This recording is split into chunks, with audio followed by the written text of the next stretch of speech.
the US Congress and presidential elections. Voting, the people's chance to decide who they want to run their country and represent their interests. But how does it work in the United States of America? Across the pond, voting is quite different. Like the UK Parliament, the United States Congress has two houses, the House of Representatives and the Senate. Unlike the UK, there are public elections for both houses, and a third separate election is held to choose a president. In the US, the president is both the head of state and the head of government. In the UK, these roles are carried out separately by the monarch and the Prime Minister. The House of Representatives in the US Congress is designed to give a voice to the people of every local voting region of America.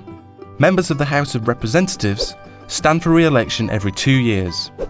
Each state is split into districts, and each district votes for one representative. The number of districts depends on the population of each state. For example, California, the most populous state, is split into 53 districts, so has 53 representatives.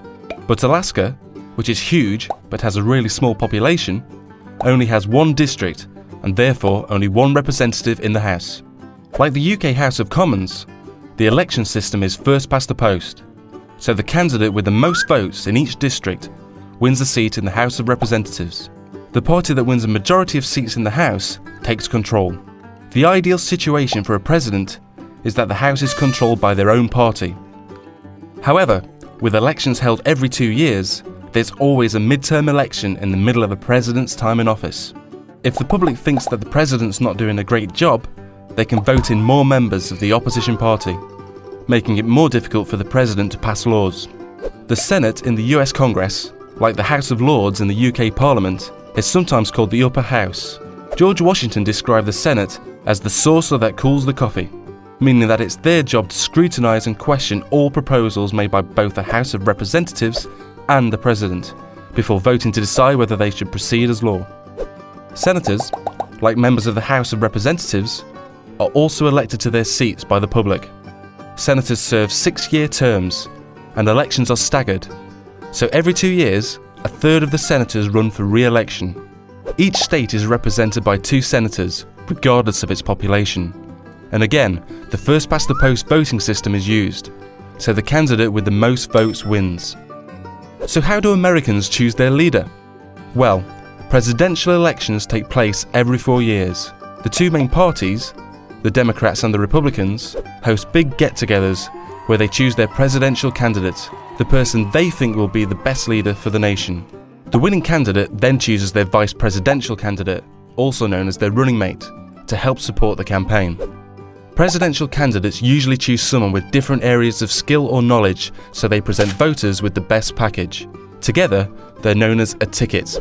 Presidential candidates from both parties then start out on massive election campaigns to gain as much voter support as possible. They travel across the country and hold great big campaign rallies where they set out their policies and their ideas for the whole country. These campaigns cost money, lots of it. So both candidates have large campaign teams who help raise the tens of millions of dollars needed to keep them afloat. When it comes to election day, the public go to the polls to vote for one presidential ticket. So far, so easy. However, the public don't vote directly for their choice of president. Instead, a system called the Electoral College is used. Each state is allocated a number of electors that will make the final choice. A state has the same number of electors as it does senators and representatives. In most states, all the electors will vote for the presidential ticket which received the most support in the public vote. Finally, the presidential ticket with the most Electoral College votes becomes President and Vice President of the United States of America. So that's how things work in the US. A democracy like the UK, but on a much larger scale.